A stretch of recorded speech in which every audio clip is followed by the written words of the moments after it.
Ed eccoci, come detto prima, nel nostro spazio informativo dello SPCGL. Renato Bressan, segretario regionale SPCGL Veneto, grazie di essere qui con noi. Il tema di quest'oggi è particolarmente pruriginoso, interessante. Parliamo di redditi e vediamo un po' di capire, in base a questo studio che voi avete condotto, che cosa ne emerge. Se ne è parlato anche tempo addietro, ci sono delle incongruenze, ci sono delle particolarità che ci danno una visione anche del territorio, a volte diversa da quello che uno si può immaginare. Che cos'è questa ricerca e che cosa fa affiorare soprattutto? Sì, intanto delimitiamo ovviamente il campo della nostra azione. Si tratta delle dichiarazioni dei redditi del 2018 afferenti all'anno d'imposta 2017. Sono quelli che sono stati recentemente pubblicati dal Dipartimento delle Finanze, che fa capo al MEF, cioè al Ministero di Economia e Finanza, e quindi, come dire, parliamo di un dato ufficiale. Abbiamo preso in esame, come facciamo ogni anno col nostro Dipartimento, in questo caso le dichiarazioni dei redditi dei Veneti, quindi della Regione Veneto. Poi dopo potremo anche dire che se si va sul nostro sito si potrà trovare quelli di tutte le province e anche quelli di tutti i comuni del Veneto, di tutti i 563, perché facciamo una distribuzione proprio omogenea. Intanto parliamo di quelli regionali, dell'aggregato regionale. Cosa emerge? Il primo dato che emerge è che dalla rianalisi e rielaborazione di questi dati noi aumentiamo in Veneto la nostra base imponibile, cioè la ricchezza prodotta e dichiarata, in questo caso, non quella non dichiarata che pure c'è, ma ovviamente parliamo di quella dichiarata. Aumentiamo di 1 miliardo e 100 milioni circa la base imponibile, quindi dai 72 miliardi e quasi mezzo ai 73 miliardi e 600 milioni circa. Aumentiamo cosa vuol dire? Aumentare vuol dire che noi aumentiamo la dichiarazione dei redditi, come dire, di 1 miliardo e 100 milioni rispetto all'anno precedente. Quindi dal 2016 al 2017 c'è stato un incremento. C'è stato un incremento di una base imponibile sensibile, diciamo. Ecco, quindi non siamo in recessione, insomma, ecco, in Veneto da questo punto di vista. Dopodiché però le note dolenti quali sono? Quando noi scorporiamo questo dato, e cioè lo riclassifichiamo per classi sociali, perché ovviamente quando noi diciamo che abbiamo aumentato la base imponibile non è che abbiamo aumentato i redditi per tutti, c'è chi lo ha aumentato bene, chi, come dire, è rimasto pressoché fermo dal punto di vista del potere d'acquisto e chi invece è tornato indietro. E allora bisogna, come diciamo sempre, guardare, come dire, questi dati scorporandoli. E allora la prima cosa che guardiamo è il reddito medio da lavoro dipendente. Noi ovviamente siamo un sindacato. Cerchiamo di tutelare per quello che possiamo fare, dico sempre io, insomma, i miracoli non li fa nessuno, ma questo è il nostro mestiere, dovremmo cercare di tutelare lavoratori dipendenti e pensionati in particolare. Quindi l'ultima fascia che vediamo sotto. Quindi l'ultima fascia del reddito medio da lavoro dipendente, passiamo dai 21.552 del 2016 ai 21.362 reddito medio annuo del lavoro dipendente in Veneto. Non è tanto buono. E questo ovviamente siamo di fronte a una discesa, a un arretramento. Teniamo conto che nel 2017 noi abbiamo avuto un tasso di inflazione dell'1,23. Quindi da questo dato va scorporato anche l'1,23, cioè se nel 2016 prendevo 100 euro e nel 2017 prendevo sempre 100 euro, non è che ho lo stesso potere d'acquisto, nel 2017 è calato perché devo togliere l'1,23, avrei dovuto prendere 101 euro e qualcosa per mantenere lo stesso potere d'acquisto dell'anno prima. Quindi diciamo che qui abbiamo una perdita secca. Perché abbiamo una perdita secca? Per una serie di ragioni. Primo, perché sono aumentati il numero dei contribuenti.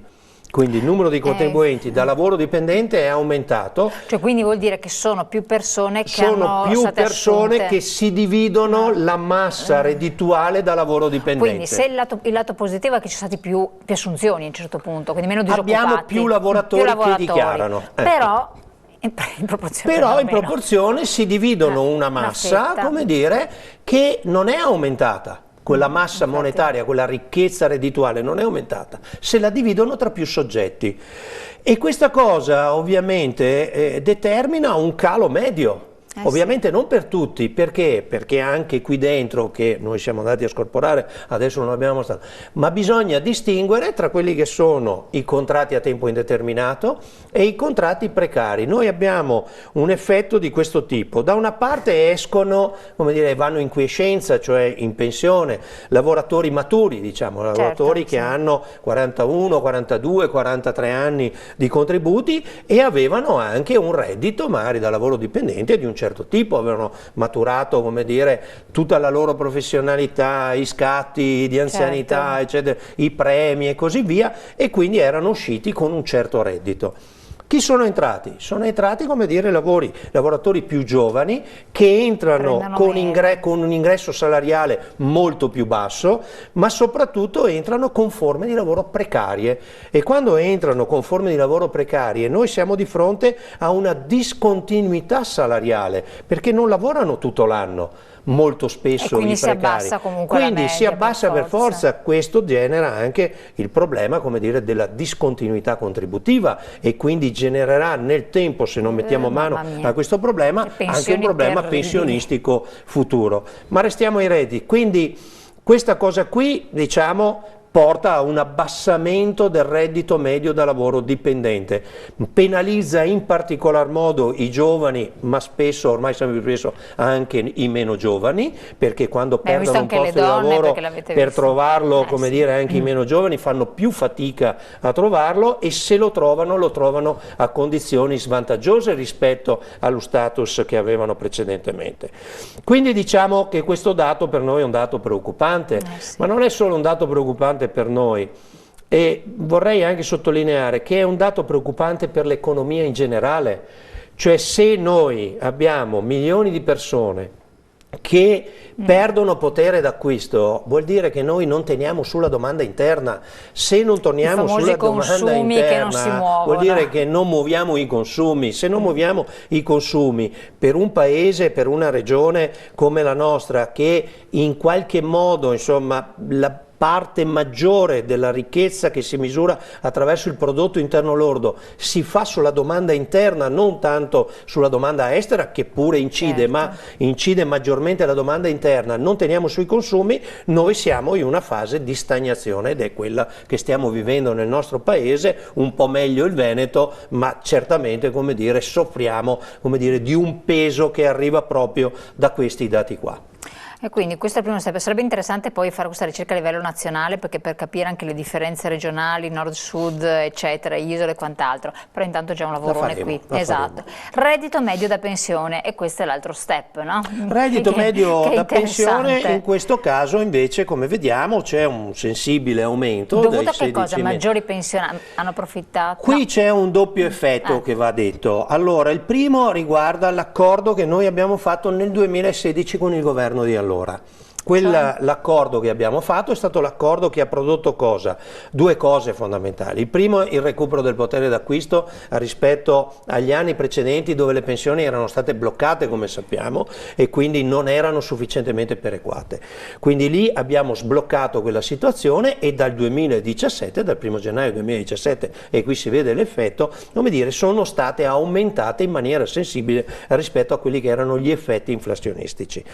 Il secondo è stato l'aver alzato il livello del reddito medio che avevano i pensionati fino a 1.000 euro, per farli entrare nella cosiddetta 14ª mensilità. Da 750 euro che erano prima, le abbiamo portato la soglia d'accesso a 1.000 euro, e quindi noi abbiamo avuto un ingresso notevole di pensionati che hanno potuto acquisire la cosiddetta 14ª mensilità, che non è altro un reddito aggiuntivo che va tra i 450 e i 600 euro in un anno, ma che insomma sono altri 50 euro mensili, giusto per capirci, insomma, ecco.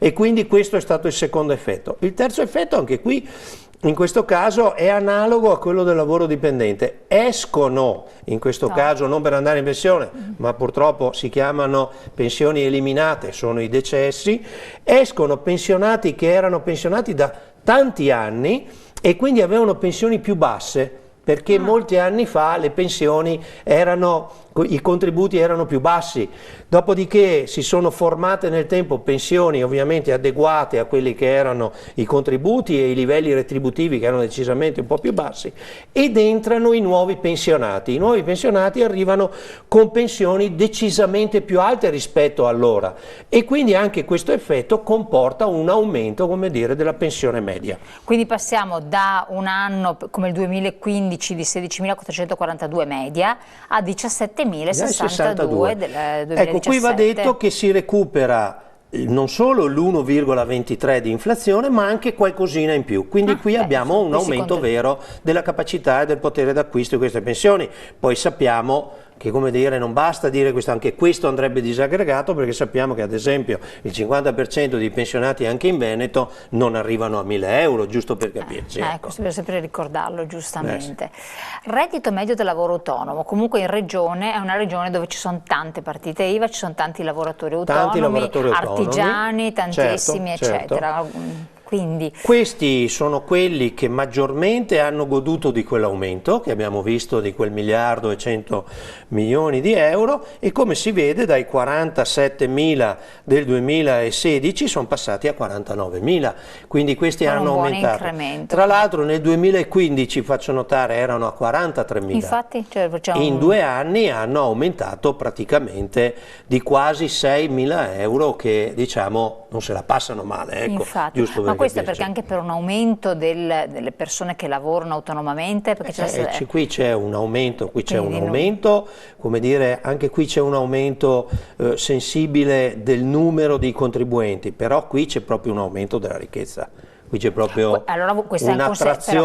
un'attrazione della ricchezza verso il lavoro autonomo a contabilità ordinaria e semplificata, diciamo di non poco conto. Questo però è anche un segnale interessante, perché fa capire un'uscita dalla crisi, perché il lavoro autonomo è quello che in primis ha subito le ripercussioni, ha dovuto lasciare a casa i propri dipendenti, collaboratori, chi ce l'aveva si è ridotto al lumicino, sappiamo aziende che hanno chiuso.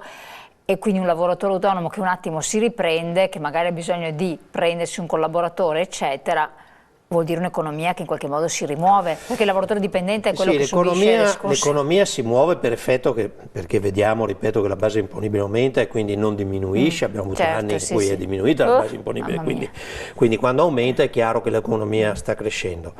Dopodiché ovviamente non si fanno processi aumenti di questo tipo, ci sono. Quello che casomai bisogna analizzare sono i sistemi di redistribuzione della ricchezza. Poi se uno aumenta di più, bene per lui, non è questo il problema.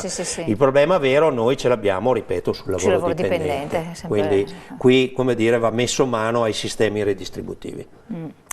Reddito medio dell'imprenditore in contabilità ordinaria. In contabilità ordinaria, quindi anche qui c'è stato un aumento, neanche tanto. Qui c'è stato una leggera diminuzione, però, ripeto, è opportuno guardarlo non tanto nel breve periodo ma nel medio, quindi guardarlo anche rispetto a 2 anni prima. Comunque vediamo che c'è una tenuta e un aumento rispetto a 2 anni prima abbastanza consistente, insomma, ecco, di quasi 3.000 euro. Quindi anche questo è un buon segnale, tutto sommato.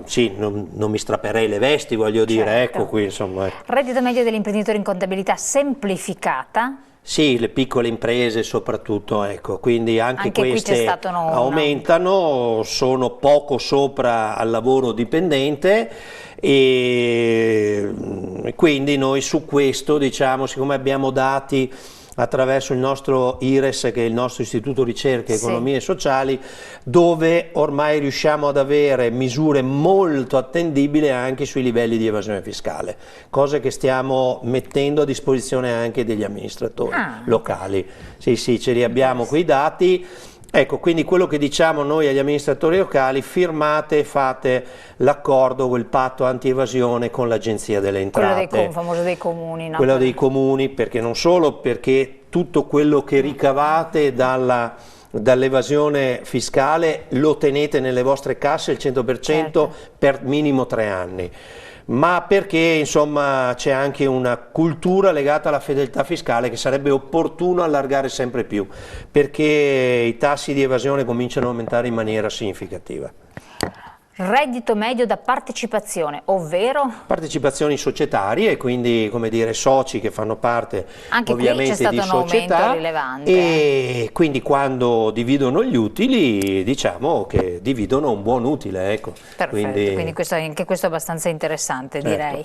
Andiamo a vedere il confronto redditi sempre del Veneto dell'anno d'imposta 2017 e qui che cosa possiamo vedere in questa grafica? Qui abbiamo voluto fare un confronto tra i due estremi, cioè tutti quelli che stanno dentro ai redditi tra 0 e 15.000 euro e quelli che invece hanno un reddito superiore ai 75.000 euro. Sono le due fasce estreme, diciamo, ecco, delle dichiarazioni. E allora quello che possiamo vedere è che ad esempio tra 0 e 15.000 euro noi abbiamo una massa reddituale dichiarata di 10 miliardi e 200 milioni di euro, che sono esattamente il 13% del reddito complessivo. E dentro qui ci stanno quasi il 39% dei contribuenti. Cioè il 39% dei contribuenti si dividono il 13% del reddito complessivo di quei 73 miliardi che abbiamo visto, e sono 10 miliardi e 200 milioni. Mentre sopra i 75.000 euro noi abbiamo 11 miliardi e mezzo di imponibile, che rappresenta quasi il 15% della massa complessiva, e se la dividono il 2,4% dei contribuenti.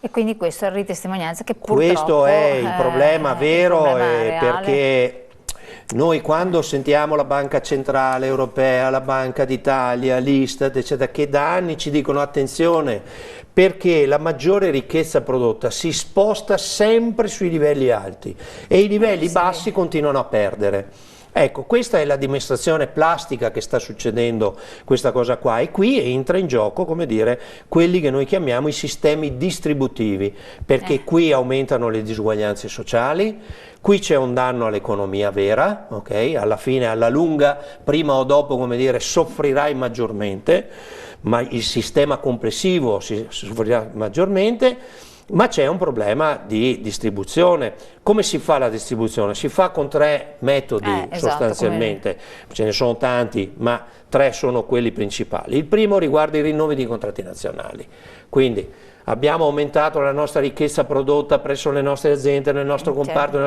i contratti nazionali devono in qualche maniera redistribuire quella maggiore ricchezza e lo deve fare in maniera equa. Solitamente come si fa? Si fa tra reddito da lavoro, capitale ovviamente per l'imprenditore, e gli investimenti.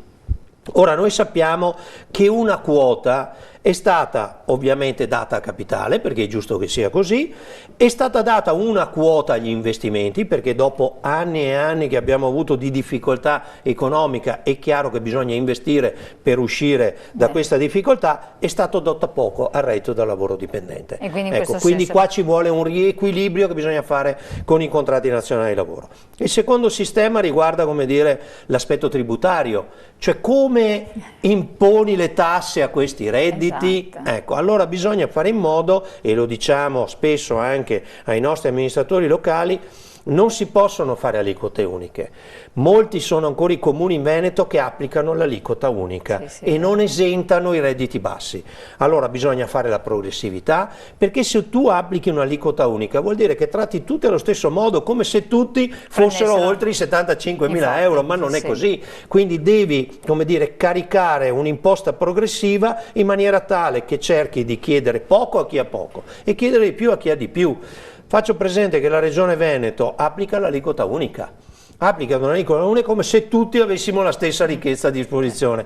Noi abbiamo fatto un conto: se applicasse la progressività, la Regione Veneto potrebbe ricavare circa 300 milioni di euro in più all'anno nelle casse regionali, con i quali si potrebbero aumentare il numero degli impegnative, adeguare la quota dell'impegnativa che è da 10 anni che è ferma, e fare tante altre cose. Perfetto. Siamo in chiusura, l'ultimo?